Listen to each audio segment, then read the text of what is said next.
Nah, terus masuk setelah seleksi administrasi, nanti nunggu beberapa hari untuk pengumumannya. Biasanya pengumumannya itu ada di SSC-ASN tadi. Pengumuman bahwa selamat kamu lolos tahapan administrasi. Nah, terus habis itu kita unduh, silahkan mengunduh kartu ujian SKD. Nah, terus setelah itu kartu ujian SKD-nya kita unduh, di sana udah ada tempatnya. Jadi meskipun dia berbasis komputer atau kita itu ngeklik secara online, tapi tempatnya itu dalam satu tempat yang sama gitu. Aku dulu waktu proses SKD itu di Fakultas Teknik UGM dan ada beberapa yang di fakultas yang lainnya gitu SKD-nya. Terus kategori pelamarnya itu kan ada banyak ya, ada umum, terus ada yang kebutuhan khusus. Kebutuhan khusus itu ada cum laude, diaspora, penyandang disabilitas, sama putra-putri wilayah Papua. Nah, kalau untuk umum tadi, seleksi TWK-nya itu 65 batas batas passing grade-nya. Kalau TIU itu 80, kalau TKP, oh ya TKP ternyata 166 ya, 166. Nah, terus eh, nilai paling tinggi itu maksimal adalah 550 nilai paling tinggi dari TWK, TIU, sama TKP. Dan batas ambang batasnya itu adalah ini tadi. Nah, terus untuk soalnya kalau TWK itu ada 30 soal. 30 soal, kalau tes intelijensia umum itu ada 35 soal, kalau TKP itu ada 45 soal. Dan se 35 sama 45 soal ini itu harus diselesaikan dalam waktu 100 menit. Itu dalam waktu 100 menit. Jadi eh, salah satu yang membuat peserta itu apa namanya nilainya rendah itu adalah karena kehabisan waktu. Biasanya gitu. Nah, tips dari aku kalau misalnya kita mengerjakan soal yang dia itu membutuhkan kecepatan tangan ya, membutuhkan kecepatan pikiran dan tangan. Kalau kita menemukan soal yang sulit, ya udah kita klik aja, misalnya kita pilih huruf antara A, B, C sama D. Kalau aku, kemarin aku pilih huruf C. Jadi kalau ada soal yang sulit, aku selalu klik C, terus aku klik tanda ragu gitu. Klik C sama tanda ragu. Kenapa kok aku ngeklik C, nggak ngelewatin soalnya itu? Karena kalau misalnya di akhir aku kehabisan waktu dan aku nggak bisa kembali lagi ke soal yang aku ragu, aku udah ngisi gitu. Seenggaknya aku udah ngisi dan tes SKD ini nggak ada pengurangan poin. Jadi kalau kita salah nggak ada eh, poinnya kita nggak berkurang gitu loh. Jadi ya udah lebih baik mengisi peluang daripada nggak mengisi sama sekali gitu kan. Tuh dan kalau untuk TWK, TIU sama TKP itu kalau untuk TWK sama TIU kalau benar itu nilainya 1, kalau salah nilainya 0. Nah, kalau TKP setiap A, B, C, D sama E itu ada nilainya. Jadi misalnya A nilainya itu 5, B nilainya 3, C nilainya 4, D nilainya 2, E nilainya 1 gitu. Misalnya kayak gitu. Jadi kalaupun kita salah waktu ngekliknya, kita masih punya nilai gitu loh di TKP-nya gitu. Dan kalau semisalnya nih, terutama pada TIU waktu ngitung-ngitung ya, terus kita hitung-hitung tapi kok nggak nemu, ya udah nyari nilai yang terdekat dari hasil kita. Nyari nilai yang paling dekat dengan hasil perhitungan kita. Terus habis itu klik ragu-ragu, terus lewati dulu. Jangan sampai kita menghabiskan waktu di satu soal. Nah, lanjut ke kisi-kisi materi SKD ya. Yang pertama ada tes wawasan kebangsaan, itu ada nasionalisme, integritas, bela negara, pilar negara, Pancasila, UUD 1945, NKRI, dan Bhinneka Tunggal Ika, sama bahasa negara. Terus kalau tes TIU itu ada kemampuan verbal, numerik, sama figural. Kalau TKP itu ada pelayanan publik, jejaring kerja, sosial budaya, teknologi informasi dan komunikasi, profesionalisme, sama anti radikalisme. Nah, untuk yang tes karakteristik pribadi, dia itu nilainya itu berdasarkan prinsip kita sama sesuai logika aja gitu. Misalnya nih, ada kasus bahwa bawahan kamu itu melakukan kecurangan dan eh, melakukan kecurangan dalam bentuk, manipulasi data, apa yang akan kamu lakukan gitu? A, misalnya menegurnya, itu nilainya misalnya 1 poin. Terus B, melakukan, konsultasi bersama dengan atasan yang lain, itu misalnya nilainya 3, nilainya 1 gitu misalnya. Terus, C, melakukan proses pendekatan dan segala macam gitu, itu nilainya 5 gitu. Jadi tes karakteristik pribadi itu kayak gitu, dia, sesuai dengan kalau ada kasus gini, kamu bakal ngapain gitu. Jadi, kalau menurutku tes TKP itu sering-sering aja latihan soal, terus menguji diri sendiri. Nah, kalau udah misalnya nih ada yang bagian yang salah, ya dianalisis aja. Oh, ternyata prinsip aku pokoknya jangan keras kepala kalau nulis kalau mau ujian TKP, jangan keras kepala, "Oh, ternyata prinsip aku yang ini nilainya cuma 4 gitu, yang 5 itu yang ini," gitu. Jadi nanti dicatat dicatat, terus habis itu di bukunya dicatat kalau kayak gini kasusnya, berarti harus kayak gini. Nah, terus yang selanjutnya adalah kisi-kisi tes wawasan kebangsaan yang lebih detailnya lagi. Jadi yang pertama kalau nasionalisme itu dia ada ngapalin tentang sejarah, terus konsep sama implementasinya. Terus kalau integritas itu konsepnya, terus KPK, lembaga KPK sama 9 nilai integritas, nanti bisa dicari. Terus kalau bela negara itu upaya negara dalam membela negaranya, terus habis itu konsep, aturan Menteri Pertahanan, sama Undang-Undang Dasar 1945 yang berkaitan sama bela negara. Terus kalau pilar negara itu ada Pancasila, terus NKRI, Bhinneka, Undang-Undang Dasar 1945 sama implementasinya. Terus ada juga di TWK itu di bagian akhir itu ada teks panjang. Teks panjang soal bahasa Indonesia gitu, terus kita harus menentukan apa gagasan utamanya, apa ide pokok dari teks tersebut gitu. Terus apa kesimpulan dari teks tersebut gitu. Jadi TWK itu di akhir itu ada soal isai gitu. Soal isai terus kita harus cari simpulan dan segala macamnya gitu. Jadi agak lama di TWK sebenarnya. Nah, terus kalau TWK itu benarnya 1 poin, salah 0 poin, sama dia itu menggunakan hafalan dan juga logika. Nah, karena TWK ini dia lumayan lama ya, lumayan lama, paling lama, aku dulu, waktu mengerjakan soal itu aku mulai dari yang TIU dulu atau hitung-hitungan. Jadi ini tergantung Mas, Mbak, ya. Kalau aku karena aku lebih suka hitung-hitungan dan lebih paham hitung-hitungan daripada hafalan, jadi aku mengerjakan yang TIU dulu. Habis TIU baru TKP, habis TKP baru TWK. Tapi kalau Mas Mbak lebih condong bagus ke hafalan, ya udah TWK dikerjakan secara cepat dan tepat. Dan kalau ragu kayak tadi dilewati tapi harus ngeklik dulu kan. Terus habis itu setelah TWK selesai baru TIU sama TKP gitu. Pokoknya jangan sampai yang TKP kosong. Nah, terus ini untuk kisi-kisi lebih detailnya lagi terkait materinya. Yang pertama, kita harus dapat membedakan apa makna dari nasionalisme, wawasan Nusantara, wawasan kebangsaan, sikap patriotisme, etnosentrisme, primordialisme, chauvinisme, sama ekstremisme. Nanti dicari sendiri ya, Mbak. Mas Mbak ya, apa pengertian-pengertian dari ini. Dan bisa digunakan untuk challenge juga kalau Mas Mbak udah mulai les, cari maksud dari ini tuh apa gitu, terus dicatat. Terus dapat menentukan jenis konstitusinya dan tahunnya, misalnya presidensial, konstitusi UUD itu presidensial. Terus habis itu kalau semisalnya pas Uni Belanda itu konstitusinya itu ada konstitusi RIS. Terus kalau pas demokrasi liberal itu ada Undang-Undang Dasar sementara. Terus kalau dekret setelah dekret Presiden 5 Juli 1959 itu ada Undang-Undang Dasar 1945 gitu. Terus dapat menghafal tata urutan perundang-undangan serta fungsi dan hak lembaga negara, kayak legislatif fungsi MPR apa, fungsi DPR apa, fungsi DPD apa, terus haknya masing-masing itu apa gitu. Terus kalau presiden, lembaga eksekutifnya itu hak dan fungsinya apa. Terus kalau MA, MKY sama MK itu bedanya apa, terus fungsinya apa sama haknya apa.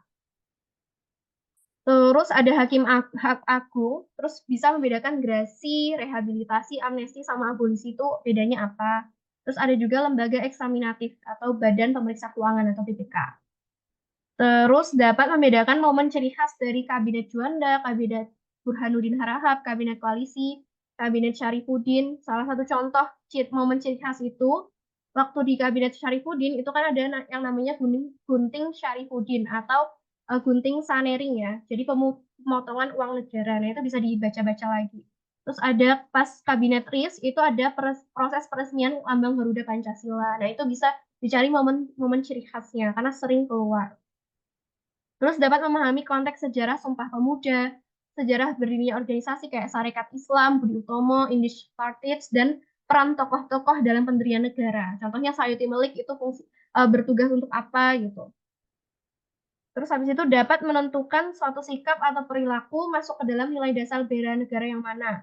Jadi ada 5 nilai dasar bela negara, yaitu rasa cinta tanah air, kesadaran berbangsa dan bernegara, terus setia dan yakin kepada Pancasila sebagai ideologi negara, kemampuan awal bela negara, rela berkorban untuk bangsa dan negara. Nah, nanti ada kayak contoh sikap perilaku gini. Eh, Pak hmm, Pak Udin membuang sampah di tempat sampah gitu. Membuang sampah di tempat sampah. Nah, itu masuk ke dalam nilai dasar bela negara yang mana gitu. Misalnya rasa cinta tanah air. Gitu kan. Terus habis itu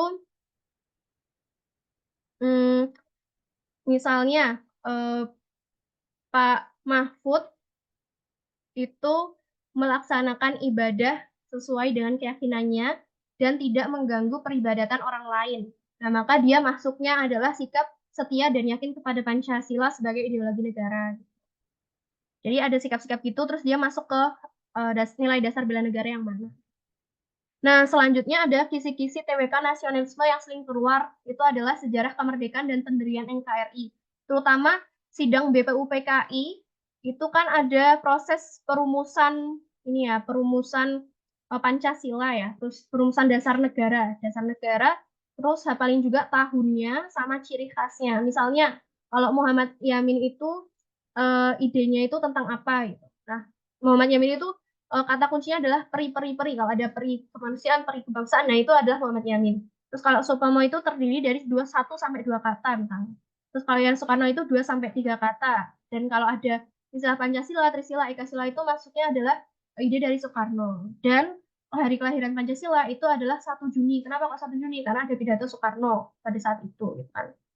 Terus habis sidang BPUPKI pertama, ada panitia kecil atau masa reses. Nah, terbentuk yang namanya Piagam Jakarta. Jadi ini setelah sidang 1 dan sebelum sidang 2 BPUPKI. Terus habis terbentuk panitia kecil, muncullah BPUPKI sidang kedua, membahas tentang rancangan UUD 1945. Terus apa aja yang diubah gitu.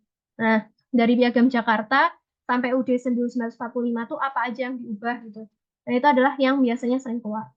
Nah, terus habis itu PPKI. PPKI itu hasil sidang 1, sidang 2, sama sidang 3 itu apa aja. Terus Mas Mbak harus berhasil membedakan nih. Misalnya pembuatan pembuatan pemecahan provinsi menjadi tiga dari berapa menjadi berapa gitu. Nah, itu masuk sidang ke berapa gitu. Masuk hasil sidang ke berapa kayak gitu. Terus habis itu kisi-kisi integritas itu adalah dapat membedakan perilaku DC, kolusi, korupsi, nepotisme, fabrikasi, ghosting, sama curang. Di ghosting itu nggak cuman kita sama orang yang di PDKT ini ya. Dia ghosting itu masuk integritas juga. Nanti bisa dicari-cari sendiri apa itu ghosting. Terus dapat membedakan yang termasuk nilai inti, sikap atau etos kerja dalam integritas. Contohnya kalau nilai inti itu cara ngapalinnya adalah julid, jujur, disiplin, bertanggung jawab. Terus ada kalau sikap itu ada Anit, adil, berani, sama peduli. Terus kalau nilai etos kerja itu ada kena diri, kerja keras, sederhana, sama mandiri. Jadi nanti ada contoh perilakunya. Perilaku ini masuknya ke nilai inti yang mana? Apakah nilai inti jujur, nilai inti disiplin, atau tanggung jawab? Atau malah masuk nilai sikap adil, atau nilai sikap berani, atau nilai sikap peduli gitu. Jadi kayak gitu. Masih masuknya logika kalau yang ini. Nah, ini juga kisi-kisi tentang Pancasila ini sering muncul terutama tentang sila-sila ini, penerapan sila-sila. Jadi yang pertama, nilai Pancasila itu kan ada nilai dasar, nilai instrumental, nilai praksis. Terus ada kausa materialis, formalis, efisien, sama finalis. Terus ada 3 aspek Pancasila, yaitu historis, yuridis, sama filosofis. Nah, ini nanti tugas Mas Mbak semua nyari ini maksudnya apa gitu. Terus habis itu kita juga harus dapat membedakan bentuk penerapan dan pelanggaran. Misalnya sila ke-1 itu kan ketuhanan yang Maha Esa ya. Ya berarti penerapannya adalah beribadah, toleransi beragama, kebebasan agama gitu. Nah, misalnya nih contoh soalnya itu ada misalnya Pak Udin lagi, Pak Udin itu dia menyetel musik keras-keras saat sedang terjadi peribadatan di gereja gitu. Nah, misalnya itu maka itu adalah bentuk pelanggaran sila keberapa gitu kan. Ya udah berarti sila pertama gitu. Nah, terus kalau sila kedua itu dia berkaitan sama proses toleransi sama rasisme. Jadi ini termasuk ini masuknya ini ya, SRA, suku sama ras. Suku sama ras. Jadi kalau agama itu masuknya sila ke-1, tapi kalau berkaitan sama suku, terus ras, golongan, itu masuknya adalah sila kedua gitu. Terus kalau sila ketiga itu dia berkaitan sama nasionalisme, terus misalnya Indonesia aktif dalam PBB, terus mencintai produk lokal itu masuknya adalah penerapan sila ketiga. Terus kalau musyawarah, ikut pemilu, ikut berpendapat, ikut berdemokrasi itu masuknya adalah sila keempat. Nah, tapi kalau misalnya berkaitan sama pekerjaan nih, kita bekerja, terus kita bergotong royong, terus kita tidak bergaya hidup mewah, tidak korupsi, tidak plagiasi, tidak merugikan hajat hidup orang banyak, itu berkaitan sama sila kelima. Nah, ini harus dipelajari dan dihafalin supaya bisa mengidentifikasi ini masuknya apa. Terus selanjutnya ada tes intelijensi umum. Nah, kalau tes intelijensi umum, itu dia lebih banyak hitung-hitungan sama logika. Yang pertama tadi itu kan ada kemampuan verbal ya. Kemampuan verbal itu ada analogi, silogisme, sama analitis. Nah, contoh dari analogi itu kayak gini misalnya. Ini ada kakak tua sama merpati. Nah, ini nggak ada perintah soalnya gitu kan. Cuman A, B, C, D aja gitu kan. Jadi kita harus cari hubungannya gitu. Kakak tua sama merpati masuk ke dalam sama-sama yang burung yang bisa terbang. Ya udah kita cari mana yang sama gitu kan. Nah, kalau di sini ada gurame sama kakap. Gurame sama kakap sama-sama ikan. Kakak tua sama merpati sama-sama burung. Ya udah jawabannya yang B.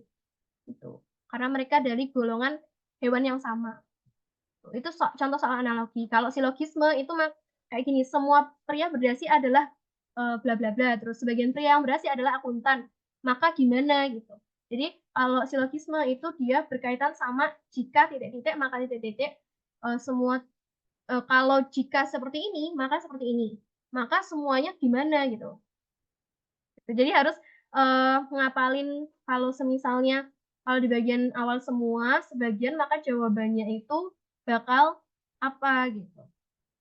Nah, itu bisa dipelajari sendiri kalau Mas Mbak semua ambil les atau lihat-lihat soal di YouTube. Jadi kalau soal TIU itu kayak soal tes IQ. Soal tes IQ yang pilihan ganda atau soal tes TPA sama ini. Kalau Mas Mbak dulu kan mengalami SBMPTN ya. SBMPTN itu ada seleksi TPS kuantitatif.